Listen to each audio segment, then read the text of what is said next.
Estudo 6.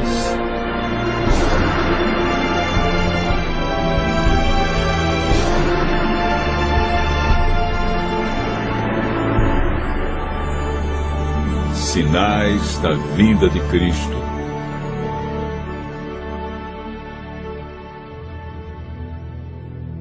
Estando com os discípulos no Monte das Oliveiras, Jesus ouviu deles a seguinte pergunta: que sinal haverá da tua vinda e da consumação do século? O mestre, então, enumerou vários sinais indicadores do seu retorno à terra. Alguns sinais destes apresentados tiveram cumprimento inicialmente em Jerusalém e serviram como maquete ilustrativa dos acontecimentos do fim. Outros sinais, porém, estão se cumprindo agora, em nossos dias. Todos os dias lemos e ouvimos nos jornais, rádio e televisão inúmeros acontecimentos. São várias as tragédias: terremotos, chacinas, roubo, enganos, crianças abandonadas, doenças, fome, guerras. O que diz a Bíblia sobre esses acontecimentos?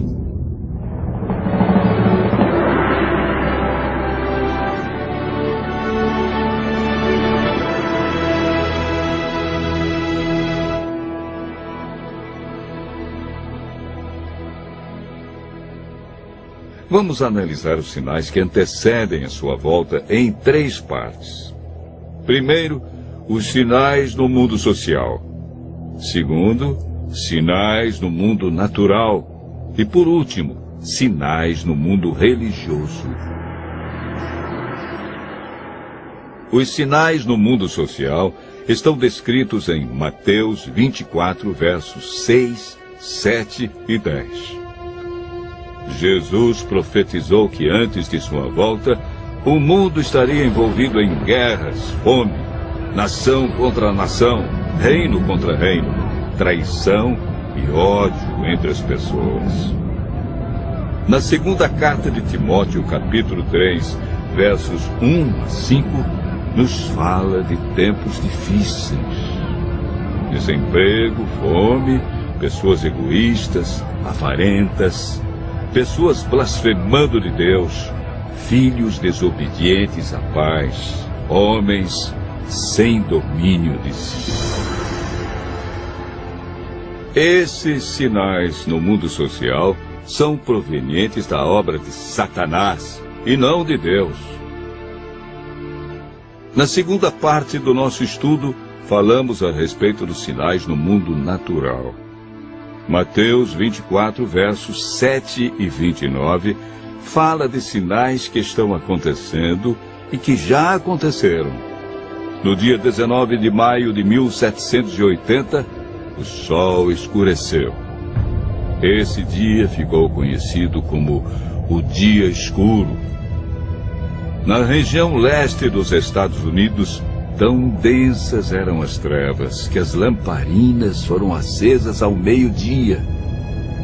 A lua, embora fosse cheia, negou-se a iluminar. A ciência não conseguiu explicar esse fato sobrenatural, mas a Bíblia o apresenta como um dos sinais que antecede a vinda de Cristo. Em 13 de novembro de 1833, ocorreu uma deslumbrante queda de estrela jamais vista. Esses sinais já se cumpriram uma vez, mas antes da vinda de Jesus se repetirão com maior intensidade. Os sinais no mundo natural, como terremotos, enchentes e grandes calamidades que matam milhares de pessoas, indicam que Satanás está agindo até mesmo na natureza. Tratamos na terceira parte do nosso estudo sobre os sinais no mundo religioso. Mateus 24, versos 4 e 5, fala sobre o engano religioso que haverá no tempo do fim. Mateus, capítulo 24, verso 11, refere-se ao aumento das religiões. Somente no Brasil existem mais de 1.500 religiões cristãs. No mundo, são mais de 35.000 religiões cristãs. Jesus afirmou também que antes de sua vinda, os falsos cristos e falsos profetas operariam sinais e prodígios. Mas o que fazer diante de tantas religiões? O conselho de Jesus é claro. Ele diz: acautelai-vos para que ninguém vos engane, porque muitos virão em meu nome e enganarão a muitos. Segundo Pedro 2, versos 1 a 3, fala da atitude de líderes religiosos que são movidos pela ambição e acabam usando a religião, a Bíblia, milagres e o nome de Deus para explorar as pessoas que os procuram em busca de curas, sinais e prodígios. Outro sinal no mundo religioso é encontrado em Mateus 24, verso 14. Apresenta o sinal de Deus, que indica que o fim realmente chegou. Esse sinal é a pregação do Evangelho do Reino em todo o mundo. O apóstolo Paulo nos fala em Gálatas, capítulo 1, verso 6, de um outro evangelho que parece ser bíblico, mas não é. Esse evangelho é o falso evangelho de Satanás, pois este sabe que pouco tempo lhe resta e está empenhado em difundir os seus terríveis enganos. O que devemos fazer para não sermos enganados diante de tantas religiões? Em 1 João, capítulo 4, verso 1, encontramos a resposta. A Bíblia nos orienta a provar se os espíritos provêm de Deus ou não, ou seja, comparar. Aquele que quiser fazer a vontade de Deus deve comparar a doutrina da Bíblia com aquilo que outros ensinam. Por que Deus manda provar? De acordo com Mateus 7, verso 15, o engano vem parecendo verdade.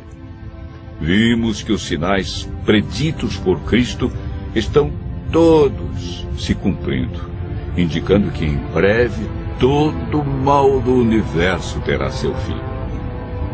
O que está faltando para Jesus voltar? Primeiro motivo: o Evangelho verdadeiro precisa ser levado a todo mundo. Segundo, Jesus está a cada dia dando mais oportunidades. Ele é paciente e espera uma decisão de cada um de nós ao lado da verdade. Lucas 21, verso 28, declara que, ao começarem estas coisas a suceder, exultai e erguei a vossa cabeça, porque a vossa redenção se aproxima. Continue ouvindo a voz de Deus. Em breve, vamos contemplar Jesus vindo sobre as nuvens do céu com poder e grande glória.